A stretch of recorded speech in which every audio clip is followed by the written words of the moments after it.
A kindergarten romance turned dark when the boy wailed on the girl, but it unraveled a hidden history of violence, prompting me to report his cop father, testify in court, and help his family start a new life. For 10 years, I was a kindergarten teacher to a class of 6-year-olds, and the student stories were even crazier than you can imagine. Every year, there was at least one student who was convinced that, once pooping in the toilet, their poop was then washed by the toilet water. This meant they would fish it out with their bare hands and throw it at their fellow kindergartners. Another time, a kid brought in a tampon that she had fished out from their bathroom bin. It stunk up the entire room, and she told the class it was dynamite. All this meant I was very familiar with the explaining basic concepts to kids part of the job. So one time, when there was a little girl crying in the corner, I was the one who stepped up. I walked over, and in her hand she was clutching a Barbie doll whose head was detached from the neck. It had been a long day, so it was honestly very hard to muster up the patience to deal with what I felt was a trivial issue. So I took a deep breath, but just before I could say anything, another student came along. It was a boy. Now the boys usually make fun of the girls, so I was getting ready to, gently, shoo him away. But suddenly his hand went into his pocket and he pulled out a roll of tape. The little girl gave him a puzzled look, and my expression matched hers. "It's not perfect, but we can still play if we believe it works," he said, and began taping the Barbie doll back together. The little girl began clapping her hands really hard, before wrapping her arms around the boy super tight. My heart melted, and I even felt myself tear up a little. Then, out of nowhere, they started playing together, and the more I paid attention, the more I realized the boy wasn't even enjoying it. He was just playing with her to make her happy, and just when I thought things were good, they got even better. Because over the next few days, the boy was bringing in flowers, chocolates, and even pretty rocks he found for the girl. They'd play together every lunchtime, and he always let her choose what game it was, usually Barbies. At this point, all the other staff noticed too, and we were shipping them. Hard. And by the end of the week, during movie time, they were holding hands when he asked her to be his wife. The girl's eyes widened, and her palms covered her mouth. She shyly looked down at her feet that were kicking back and forth, before accepting and giving him a huge hug. A few of the boys were teasing him, but mostly everyone was clapping and cheering. And as I drove home for the weekend for the first time ever, I was actually excited for Monday to come. Those two kids had restored my faith in humanity so much that I baked cookies, a cake, and even croissants for everyone. But during lunchtime, right before I could take them out, my entire body went cold, because as usual, they were playing with Barbies. But when the girl told him she wanted to play something else, his hand curled up into a fist. He drew his arm back, and it landed on her leg, hard enough for me to see and hear it. I immediately ran over, and she was too shocked to even cry. She just hid behind me. I asked him what he was doing, and he responded with, "I only did it because I love her," just like Daddy always says. My heart broke, and I gave him a very thorough explanation of why no one has the right to hit anyone. And when it finally sunk in, he started crying and told the girl how sorry he was, that he never meant to hurt her. I let them go back to playing, but my mind was racing. It was obvious that he had learned this from his parents, and I knew I had to do something. But the deeper I delved into the situation, the more I realized how dark the whole thing really was. I mentally reviewed our school's protocols for reporting suspected abuse, knowing that whatever action I took would have significant consequences for Lucas and his family. I immediately scheduled an appointment with our school counselor, Ms. Rivera. She had years of experience dealing with these situations, and I trusted her judgment implicitly. Her expertise in child psychology and family dynamics would be invaluable in navigating such a delicate situation. While waiting for the end of the school day, I kept an extra close eye on Lucas and Emma. They seemed to have moved past the incident, but I couldn't shake what I'd witnessed. The image of his little fist and those words about his dad kept replaying in my mind, haunting me with their implications. After the kids left, I filled Ms. Rivera in on everything. She listened carefully, taking notes and asking clarifying questions. She had this calm, composed way about her that made me feel like maybe this wasn't going to be as awful as I feared,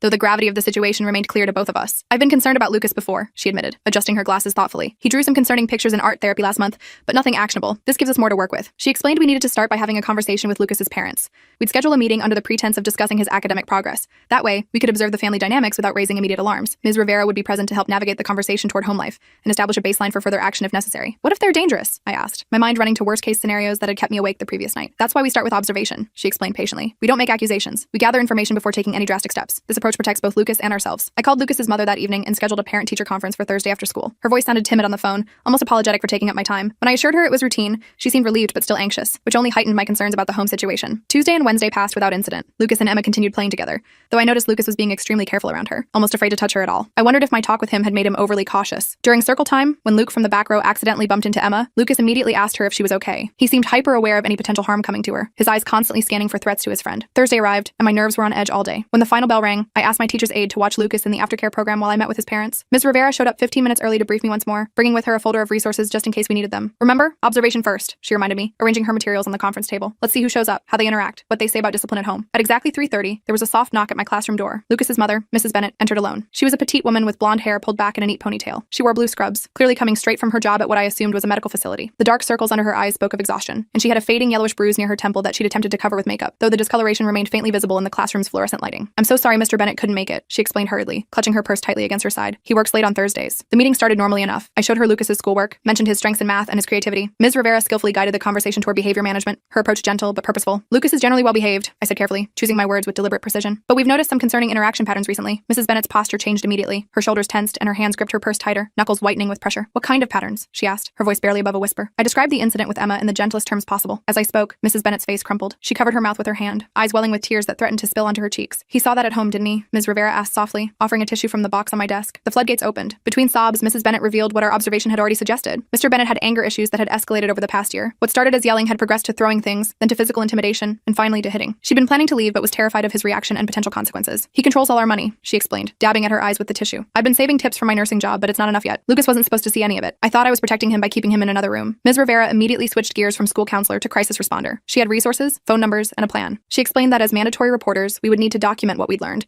but our priority was getting Mrs. Bennett and Lucas to safety before the situation deteriorated further. "I can't go to a shelter," Mrs. Bennett insisted, panic flickering across her face. "His father is a police officer. He'd find us." My blood ran cold. This complicated everything. Not only was Mr. Bennett potentially dangerous, but he had authority and connections that could make intervention more difficult. No wonder Mrs. Bennett was so scared and had endured for so long. Ms. Rivera didn't miss a beat. "There are shelters in neighboring counties where you could go, places he wouldn't think to look," she explained, pulling out a discreet pamphlet with contact information. The three of us spent the next hour mapping out a safety plan. Mrs. Bennett agreed to pack emergency bags and hide them at her mother's house. She would open a separate bank account at a different bank, and most importantly, she would document everything, taking photos of injuries and keeping a log of incidents in a journal she would store digitally where her husband couldn't find it. "What about Lucas?" I asked, bringing the conversation back to my primary concern. Should I be doing anything differently with him at school? Ms. Rivera suggested I continue the conversations about appropriate ways to show affection and handle frustration. "Children are resilient," she assured both of us. "With the right support, he can unlearn these behaviors and develop healthier relationship patterns." Before Mrs. Bennett left, she hugged me with surprising strength. "Thank you for paying attention," she whispered, her voice breaking slightly. "No one else has." The next few weeks were a balancing act. I kept a close eye on Lucas while trying not to single him out. He and Emma were still inseparable, though their marriage had evolved into a more typical kindergarten friendship. I continued having little talks with him about feelings and healthy relationships, framing them as lessons for the whole class to avoid making him feel targeted or different. Mrs. Bennett texted me updates on their situation. She was implementing the safety plan step by step. Mr. Bennett's behavior was worsening at home, but she was better prepared now. She had started counseling through a program that offered free services to women in her situation and was slowly building a support network beyond her husband's reach. Then came the Monday when Lucas didn't show up for school. No call from a parent, no explanation. I tried calling both contact numbers but got no answer. My stomach was in knots all day. The empty desk in my classroom felt accusatory. Had we failed him? Had our intervention somehow made things worse? Tuesday morning, I was about to call child services when Mrs. Bennett called me during my planning period. Her voice was hushed and shaking, with background noises suggesting she was calling from a public place. "We're safe," she assured me quickly. But things escalated over the weekend. Robert found out I was planning to leave. "Lucas and I are staying with my sister in Westbrook." Westbrook was about an hour away, too far for Lucas to continue at our school. Mrs. Bennett explained that they were looking for a place of their own, and she'd enrolled Lucas in the local school starting next week. She'd filed for an emergency protective order with the assistance of a legal aid attorney who specialized in domestic violence cases. "Did he hurt you?" I asked, dreading the answer but needing to know the severity of what had happened. "Yes, but we got out," she said, her voice stronger now. "Lucas saw some of it. He's been having nightmares about monsters chasing us." I offered to speak with Lucas's new teacher to help with the transition and explain the situation. Mrs. Bennett gratefully accepted. We exchanged emails so she wouldn't have to risk using her phone if Mr. Bennett was monitoring it. Life at school continued. Emma asked about Lucas for a few days, then in the way of kindergartners, found new friends to play with. I explained to the class that Lucas had moved to a new town, and we made him cards to mail to his new school, decorated with colorful drawings and messages of friendship. About 2 weeks later, I received an email from Mrs. Bennett with alarming news. Mr. Bennett had violated the protective order, showing up at her sister's house. The police had been called, but by the time they arrived, he was gone. They were moving again, this time to a shelter in an undisclosed location with heightened security protocols. "Lucas keeps asking when he can come back to your class," she wrote. "He misses Emma and his friends. He drew a picture of your classroom yesterday from memory, getting every detail right down to the reading corner pillows." I shared this update with Ms. Rivera, who immediately reached out through her network of social workers to ensure the Bennett case wasn't falling through the cracks. She learned that because Mr. Bennett was law enforcement, a special unit was handling their case to prevent conflicts of interest and ensure appropriate action. The weeks stretched into months. Spring came, bringing field trips and end-of-year preparations. I received occasional updates from Mrs. Bennett, always from new email addresses. They were still in temporary housing, but Lucas was adjusting well to his new school. She had found a job at a hospital and was saving for a more permanent solution that would allow them to feel settled and secure. Then one Friday in May, I looked up to see Officer Rodriguez, our school resource officer, standing in my doorway during lunch. My heart dropped. Officer Rodriguez never came to the kindergarten wing unless something was wrong. "Can I speak with you privately?" he asked, his expression serious but not alarming. As my teacher's aide took over supervising lunch, Officer Rodriguez explained that Mr. Bennett had been arrested the previous night. He had tracked his wife to her new workplace and created a disturbance. What could have been a simple trespassing charge escalated when he assaulted the security guard who intervened. "I thought you should know since you were involved in the initial reporting," Officer Rodriguez explained. "His department is taking this very seriously. There's going to be an internal investigation about past complaints that were potentially mishandled by his colleagues." I felt a mixture of relief and sadness. Relief that the situation was being addressed, but profound sadness for what this family had endured. Officer Rodriguez mentioned that Mrs. Bennett and Lucas were staying with relatives again now that the immediate danger had passed. 2 weeks before the end of the school year, I received an unexpected email from Mrs. Bennett. They were moving back to the area, not to their old house, but to an apartment complex on the other side of the district. Lucas would be finishing the school year at his current school,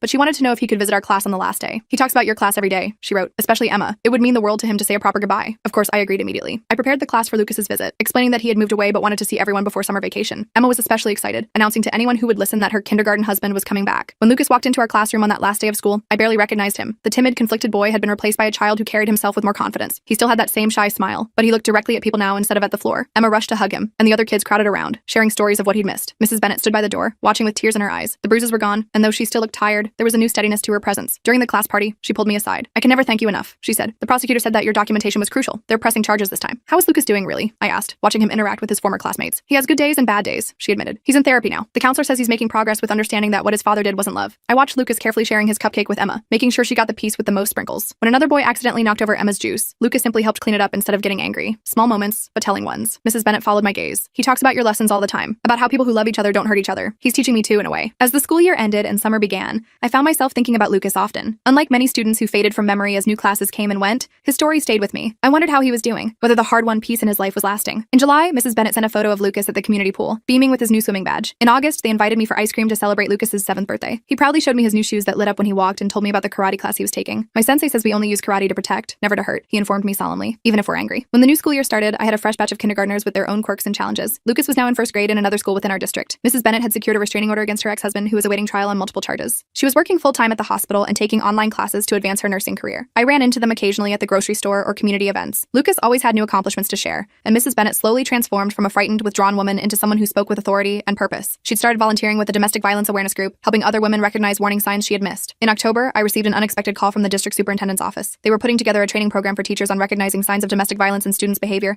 and wanted me to participate based on my experience with the Bennett case. Ms. Rivera had recommended me. We need to do better as a district, the superintendent told me. Too many of these situations go unnoticed until it's too late. I agreed immediately. If sharing what I'd learned could help even one more child like Lucas, it would be worth it. The training was scheduled for our January professional development day, giving me plenty of time to prepare. In the meantime, Lucas continued to visit. One afternoon in November, he stopped by my classroom after school with a handmade card. Inside, in wobbly first grade handwriting, he'd written, "Thank you for teaching me about real love." Mrs. Bennett explained that his therapist had suggested writing thank you notes to people who had made a positive difference in his life as part of his healing process. "He was worried you might have forgotten him with your new students," she said with a smile. As if I could ever forget the boy who taught me more about resilience than I'd learned in 10 years of teaching. When January came, I found myself standing before a room of 50 educators, sharing Lucas's story, with names and identifying details changed, of course. I explained the warning signs I'd noticed, the resources that had helped, and the collaborative approach that had ultimately made a difference. The most important thing, I told them, is that we're sometimes the only safe adults in these children's lives. What seems like a behavior problem might actually be a cry for help. After the training, several teachers approached me with concerns about students in their own classes.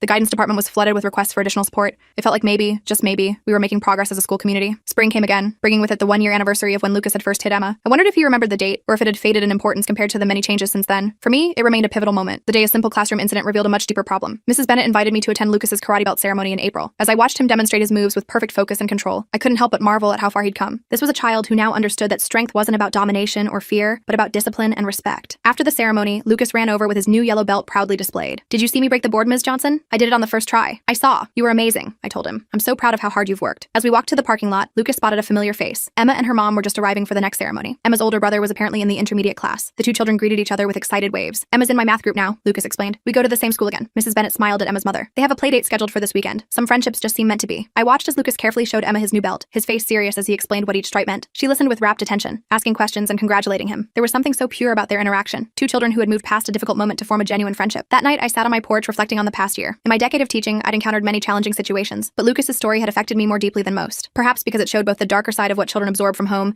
and the incredible capacity they have to change when given better models to follow. The district attorney had called last week to inform Mrs. Bennett that her ex-husband had accepted a plea deal. He would serve time and be required to complete extensive anger management and parenting classes before having any unsupervised contact with Lucas. It wasn't a perfect solution, but it offered some closure and protection. Mrs. Bennett had asked me if I would consider being a character witness for the upcoming custody hearing. Without hesitation, I agreed. I would tell the judge about the boy I'd watched transform from someone who thought love and hurt were intertwined to a child who understood what healthy relationships actually looked like. In teaching, we often talk about making a difference in children's lives, but Lucas had made just as much of a difference in mine. He'd reminded me why I became a teacher in the first place. Not just to teach ABCs and 1, 2, 3s, but to help shape kind, emotionally intelligent human beings. And sometimes, like Lucas had shown me, the lessons most worth learning weren't found in any curriculum. As the next school year progressed, things started falling into a rhythm. I checked in with Mrs. Bennett regularly, usually through quick text messages or the occasional coffee when our schedules lined up. The custody hearing stretched on longer than anyone expected. Mr. Bennett had hired some hotshot lawyer who kept finding ways to delay proceedings and poke holes in the case against him. "It's exhausting," Mrs. Bennett confided during one of our coffee meetups. "Every time I think we're making progress, they find another reason to postpone. Lucas keeps asking when it will be over." I've been working closely with Lucas's current teacher, Ms. Chen, to make sure he had consistent support at school. She was fantastic, one of those teachers who just instinctively gets kids and their needs. Lucas was thriving academically in her class, though he still had occasional emotional outbursts when stressed. Yesterday, he threw his math workbook across the room, Ms. Chen told me during our monthly check-in. But then he immediately apologized and asked if he could take a 5-minute break in the calm corner. That's huge progress from where he started. The calm corner was something we'd implemented in all the elementary classrooms after my presentation, a small space with sensory tools and emotional regulation charts. It gave kids somewhere to go when feelings got too big, without the shame of being sent to the principal's office. In February, I got a frantic call from Mrs. Bennett late one evening. My heart dropped when I saw her name on my caller ID. "He showed up at Lucas's basketball practice," she said, her voice shaking. "Robert just walked in like nothing was wrong. The coach didn't know about the restraining order." My grip tightened on the phone. "Is Lucas okay? Are you safe?" "We're at my sister's again," she replied. "Lucas is pretty shaken up." Robert tried to hug him, and Lucas just froze. He wouldn't talk the entire car ride here. I offered to come over, but Mrs. Bennett thought it might confuse Lucas more to see his teacher outside of school. Instead, I suggested some strategies she could try to help him process what happened. The next day, I touched base with his therapist, with Mrs. Bennett's permission, to make sure everyone was on the same page with supporting him. Lucas missed 3 days of school that week. When he returned,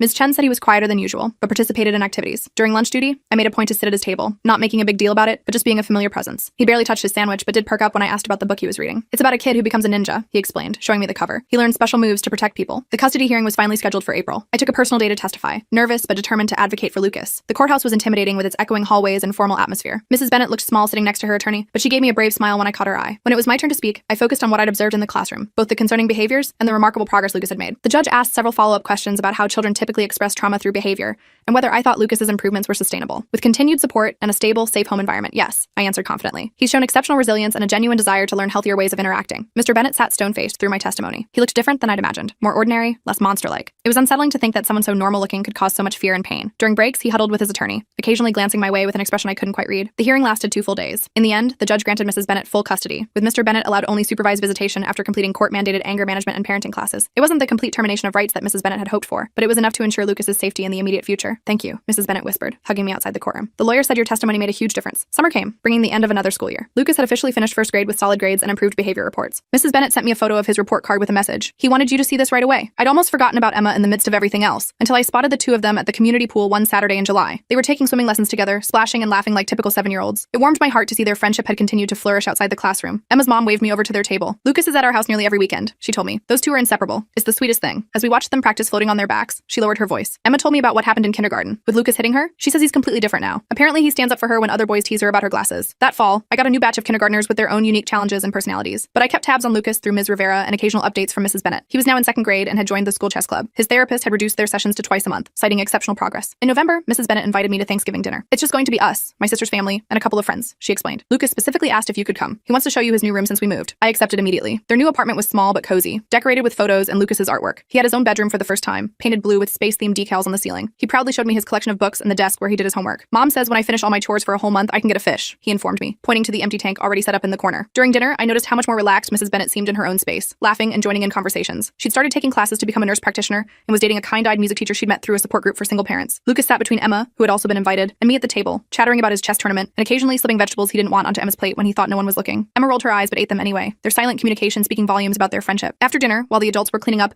I found Lucas and Emma building a fort in the living room with blankets and chair cushions. Ms. Johnson, you can be the castle guard, Lucas offered, handing me a paper towel roll wrapped in aluminum foil. Emma's the queen and I'm the knight who protects everyone. I accepted my role with appropriate seriousness, impressed by how naturally they included me in their game. As we played, I noticed Lucas's careful attention to Emma's ideas and how he checked in frequently with, "Is this okay?" or "Do you like this part?" Small but significant indicators of healthy relationship skills developing. Just before Christmas, tragedy struck. Mrs. Bennett called me in tears. Her sister had been in a serious car accident and wasn't expected to survive. She needed to travel immediately to the hospital in another state, but didn't want to pull Lucas out of school right before the holiday concert he'd been practicing for. Would it be completely inappropriate to ask if he could stay with you for 2 days? She asked hesitantly. He's been talking about his solo in the concert for weeks. My new boyfriend offered, but Lucas barely knows him, and you're one of the few adults he really trusts. I didn't even hesitate. Of course he can stay with me. I'd be happy to have him. Those 2 days with Lucas gave me an even deeper appreciation for his resilience. He was understandably worried about his aunt, but found comfort in sticking to routines. We baked cookies, walked my dog, and practiced his concert piece, a recorder solo of Jingle Bells that was simultaneously adorable and slightly painful to the ears. The concert went perfectly. Lucas remembered every note and beamed with pride when the audience applauded. I recorded it to show Mrs. Bennett when she returned. That night, as I tucked him into my spare bed, he asked a question that caught me off guard. "Ms. Johnson, do you think my dad will ever get better? Like how I got better at not hitting when I'm mad?" I sat on the edge of the bed, choosing my words carefully. "I think people can change if they really want to and work hard at it, just like you did. But it takes time and a lot of practice." He nodded thoughtfully. "I'm still practicing. Sometimes I still want to hit things when I'm really, really mad, but I use my words instead. That's what makes me so proud of you," I told him honestly. "Not that you never feel angry, but that you're learning better ways to handle it." Mrs. Bennett returned the next day, exhausted but relieved. Her sister had stabilized and was expected to recover. Lucas ran into her arms the moment she arrived at my door, and the look of pure love between them was something I'll never forget. As winter turned to spring, Lucas continued to thrive. Mr. Bennett had completed his court-ordered programs and was now having supervised visits twice a month. According to Mrs. Bennett, these were going as well as could be expected. Awkward, but without incident. "Lucas is always quiet afterward," she shared during one of our check-ins. "His therapist says that's normal and we should just follow his lead on how much he wants to talk about it." In April, my phone rang late one evening. It was Mrs. Bennett, but unlike previous late calls, she sounded excited rather than distressed. "I got the job," she exclaimed. "The one at Children's Hospital with regular hours and much better pay. We're going to be able to move into a small house with a yard." I congratulated her enthusiastically, knowing how hard she'd worked for this opportunity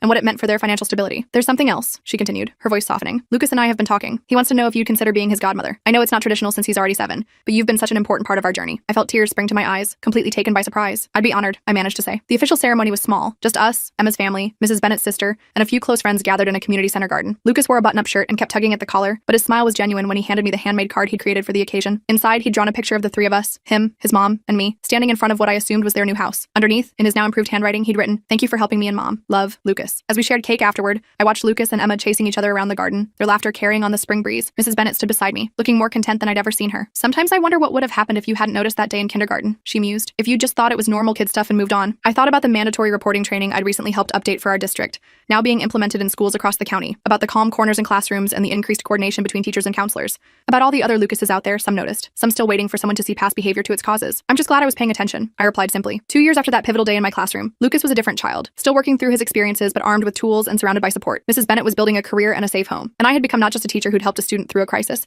but a permanent part of their family's story. As the garden party wound down, Lucas ran up with Emma trailing behind him. "Can we have a sleepover next weekend?" he asked his mom. "Emma's never seen our new house." Mrs. Bennett smiled smiled at Emma's mother, who nodded approval. Sure, buddy, we'll get the guest room ready. I don't need the guest room, Emma declared. I'm bringing my sleeping bag for the living room. Lucas says we can build a blanket fort like last time. I couldn't help but smile. From broken Barbie dolls to blanket forts, these two had come full circle, as had we all.